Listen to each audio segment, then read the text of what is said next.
BJP അനുകൂല നിലപാട് ആവർത്തിച്ച് ഓർത്തഡോക്സ് സഭാ മെത്രാപ്പൊലീത്ത ഗീവർഗീസ് മാർ യൂലിയോസ്.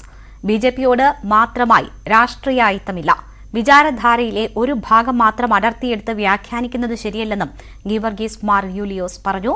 ഇതിനിടെ ക്രൈസ്തവ ന്യൂനപക്ഷങ്ങളെ ഒപ്പം നിർത്താനുള്ള നീക്കം കൂടുതൽ ശക്തമാക്കുകയാണ് ബിജെപി.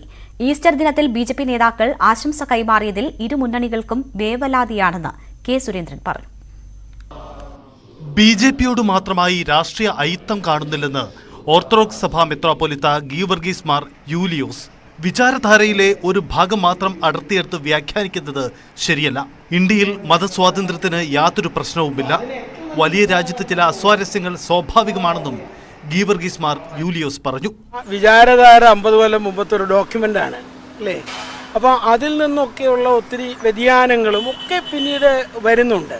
അതുകൊണ്ട് അതിലേതെങ്കിലും ഇപ്പോൾ അങ്ങനത്തെ ഒരു ഡോക്യുമെന്റിൽ വിവിധ മതങ്ങളെക്കുറിച്ചുമൊക്കെ അതിൽ സംസാരിക്കപ്പെടും. അതല്ലാതെ അതിന് ഞങ്ങൾ ഓർത്തഡോക്സ് സഭയുടെ ഒരു സിദ്ധാന്തമുണ്ട്, വേദപുസ്തകത്തിൽ തന്നെ ഏതെങ്കിലും ഒരു വാക്യം എടുത്തിട്ട് അതിൽ നിന്ന് വ്യാഖ്യാനം അങ്ങനെയല്ല, ഞങ്ങൾ എപ്പോഴും ഹോളിസ്റ്റിക് ആയിട്ടാണ് വ്യാഖ്യാനിക്കുക. ക്രൈസ്തവ ന്യൂനപക്ഷങ്ങളോട് അടുക്കാൻ ശ്രമിക്കുന്ന ബിജെപിക്ക് കരുത്തു പകരുന്നതാണ് ഓർത്തഡോക്സ് മെത്രാപ്പൊലീത്തയുടെ പ്രസ്താവന. ഈസ്റ്റർ ദിനത്തിൽ ബിജെപി നടത്തിയ പ്രചരണത്തിന് ഇടതു വലത് കേന്ദ്രങ്ങളിൽ നിന്നും വലിയ വിമർശനം ഉയരുമ്പോൾ ക്രൈസ്തവ സഭാ നേതൃത്വം തന്നെ ഇതിന് മറുപടി നൽകുന്നുവെന്നതാണ് ബിജെപിയുടെ ആത്മവിശ്വാസം.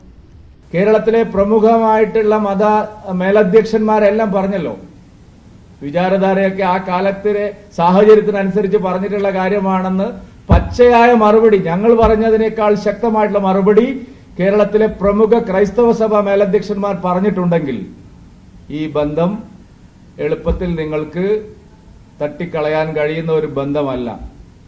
പുതിയ സാഹചര്യം മുൻനിർത്തി വലിയ രാഷ്ട്രീയ നീക്കത്തിനാണ് ബിജെപി ഒരുങ്ങുന്നത്.